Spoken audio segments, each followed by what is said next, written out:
നമ്മുടെ പർപ്പസ് മനസ്സിലാക്കി അതനുസരിച്ച് പ്രവർത്തിക്കുക. ട്വിൻ സിസ്റ്റം വർക്ക് ചെയ്യുക. നിങ്ങൾക്കറിയാമോ, ഒരു ട്രെയിനും ഒറ്റപ്പാലത്തിൽ പോകാറില്ല. ഒരു ട്രെയിൻ നന്നായി പോകണമെങ്കിൽ 2 ഭാഗം വേണം, അല്ലേ? ഒരു പക്ഷിയും ഒറ്റച്ചെറ കൊണ്ട് മുടക്കാറുണ്ടോ? എന്തു പറ്റും? താഴെ വീഴും. നമ്മളെന്തുകൊണ്ട് താഴെ വീഴുന്നേ? നമ്മൾ ഒരു ഫ്യൂവല് മാത്രം അടിച്ചായി പോണേ. പുട്ടിന് ചപ്പാത്തി, പൊറോട്ട, ഇഡ്ഡലി, ചട്നി, അല്ലേ?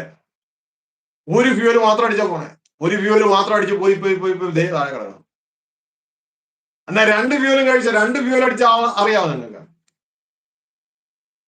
യേശു കർത്താവ് 2 ഫ്യൂവലും ഉണ്ടായിരുന്നു. ഈ ഭൂമിയുള്ള ഭക്ഷണം കഴിച്ചു.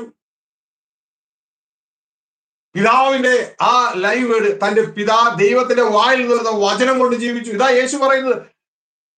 എനിക്ക് സ്വയം ഒന്നും ചെയ്യാൻ കഴിയത്തില്ല. എന്റെ പിതാവ് എന്ത് പറഞ്ഞോ അത് ഞാൻ സ്വീകരിക്കുന്നു, അത് മാത്രമേ ഞാൻ നിങ്ങളോട് പറയുന്നു. ശ്രദ്ധിച്ച്, നമ്മളെ പോലെ ആള് താഴെ വീണ് അവസാനിച്ചോ? ഇല്ല. ജനവും പള്ളിക്കാരെ അവിടെ പിടിച്ച് ക്രൂശി കയറ്റി കൊന്ന് കുഴിച്ചുകൂടി, ഇനി ഒരിക്കലും പുറത്തു വരാതിരിക്കാൻ ഞങ്ങളുടെ സിസ്റ്റം ഉണ്ടാ എന്നൊക്കെ